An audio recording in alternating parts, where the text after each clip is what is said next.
Tiap maju di Pilpres, latar belakang keluarganya selalu jadi sorotan. Nah, biar nggak kaget, mari kita lebih dulu melihat langsung silsilah keluarga Prabowo berikut ini. Dari garis ayah Pak Prabowo yang paling mudah ditelusuri adalah sampai ke garis ayah dari kakeknya, yakni Raden Tumenggung Mangkuprojo. Kakek buyutnya ini adalah anak dari Raden Tumenggung Banyakwide atau Panglima Banyakwide, seorang panglima laskar di Ponegoro yang berasal dari keturunan pejabat wilayah Banyumas. Salah satu anak dari Tumenggung Mangkuprojo adalah Margono.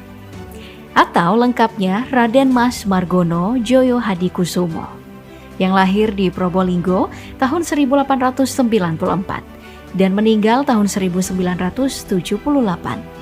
Salah satu anggota dari panitia penyelidik usaha-usaha persiapan kemerdekaan. Margono menjadi Dewan Pertimbangan Agung tahun 1945 setelah proklamasi, yang tugasnya adalah memberi nasihat tentang negara dan urusan luar negeri kepada Presiden. Hanya saja, ia mundur 2 bulan kemudian. Setelah itu, ia mendirikan Bank Negara Indonesia yang diresmikan tahun 1946 dan menjadi direktur pertamanya. Setelah kolonial cabut, Margono diangkat menjadi anggota Dewan Perwakilan Rakyat sementara. Bisa dibilang, Margono ini dekat dengan Soekarno. Istri Margono alias Nenek Prabowo bernama Raden Nganten Suratmi Siswodiharjo.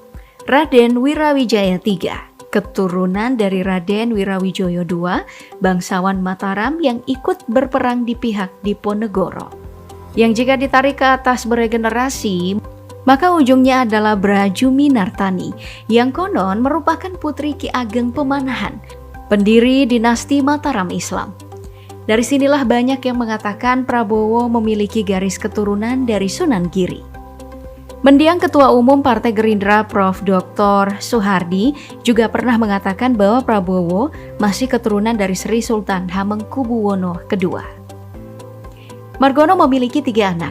2 diantaranya meninggal saat terjadi Perang Lengkong tahun 1946 bernama Subianto dan Sujono. Yang masih hidup adalah anak sulungnya bernama Sumitro Joyo Hadikusumo.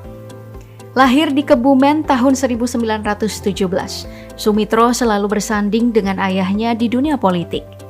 Tahun 1946, ia sudah menjadi delegasi Indonesia di Rapat Perserikatan Bangsa-Bangsa sebagai Menteri Ekonomi.